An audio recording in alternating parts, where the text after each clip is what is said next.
Salut les meutes, c'est Raph, j'espère que ça va bien. Aujourd'hui c'est série et on va traiter d'un petit sujet axe mécanique au loup-garou. Le joueur de flûte, l'abominable sectaire, l'ange en tierce-lieu, le mercenaire de Wolfie et j'en passe. Quand l'un de ces rôles remplit sa condition de victoire, la partie s'arrête et vous avez tous perdu sauf lui. Je pense que vous les connaissez, ils ont une mécanique particulière et bien souvent, lorsque vous vous faites avoir par lui alors que vous avez un simple villageois, je pense que vous êtes un petit peu dégoûté.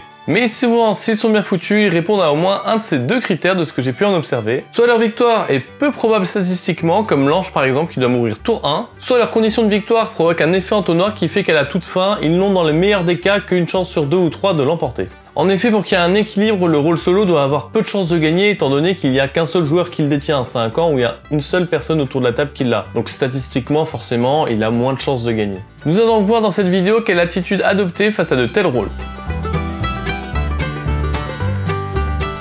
Comprendre la condition de victoire. La condition de victoire d'un rôle solo, c'est essentiel à comprendre pour pouvoir le contrer. En effet, l'inverse de la condition de victoire du rôle solo s'ajoute à votre propre condition de victoire. Prenons par exemple le mercenaire de Wolfie. Il doit éliminer un joueur ciblé durant le premier tour. La condition de victoire habituelle d'un villageois est d'éliminer tous les loups-garous et inversement. Mais en présence d'un mercenaire, la condition de victoire d'un villageois, ça va être éliminer tous les loups-garous et ne pas éliminer la cible du mercenaire le premier tour. En présentant les choses sous cet angle, je pense que vous avez tout de suite une vision différente de ce qu'il faut faire dans la partie. Cette gymnastique, c'est votre priorité lorsque vous commencez une partie contre un rôle solo. Il est très important que tous les autres joueurs autour de la table en aient aussi conscience, donc votre première prise de parole doit concerner cette condition de victoire. Il est de l'intérêt de vos alliés, mais aussi de vos ennemis, d'avoir une stratégie commune contre cet ennemi commun.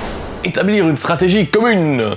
Une fois la condition de victoire en tête, on établit avec les autres une stratégie commune. Attention, l'objectif ici est d'être concis. Le reste du temps de parole doit servir aux villageois à trouver les autres loups-garous. Loup-garou pour vous, malheureusement, c'est un peu la même chose. Il vaut mieux qu'une explication soit courte et bien comprise par tout le monde, plutôt qu'elle soit un peu confuse et qu'il y ait des gens qui se trompent. La stratégie commune doit établir le comportement adopté jusqu'à l'issue fatale. L'issue fatale, c'est un moment dans la partie où on n'a plus le choix de ne penser qu'au rôle solo pour avoir une chance de gagner. Par exemple, quand le joueur de flûte a charmé tout le monde sauf une ou deux personnes restantes. Cette stratégie doit donner la feuille de route pour diminuer ou carrément annihiler les chances du rôle solo de gagner la partie. Comment se comporter lors des votes? Qui les loups-garous doivent-ils tuer? Quel pouvoir le village doit-il activer pour entraver la progression du rôle solo? Une fois cette feuille de route établie, tout le monde doit s'y tenir. L'avantage pris sur le camp adverse à ne pas s'y tenir, c'est un risque inutile de faire gagner le rôle solo. Le gros avantage du village face aux loups-garous dans cette phase, c'est que les loups-garous ne peuvent pas s'exprimer en tant que tels durant la journée. S'il y a une ressource à gâcher, le village peut donc très bien décider publiquement de dire aux loups-garous de gâcher leur seule ressource la plus puissante, le choix de leur victime la nuit. En effet, ces derniers ne pouvant contre-argumenter, ils vont être obligés de s'y plier au risque de laisser gagner le rôle solo à la place. Attention tout de même, ce bras de fer se limite uniquement aux situations où le solo n'a pas plus de chances de gagner si jamais il y a un refus ou un conflit.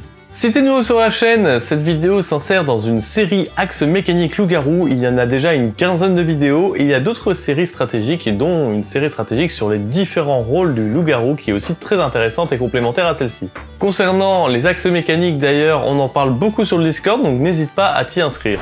Comment gérer l'issue fatale?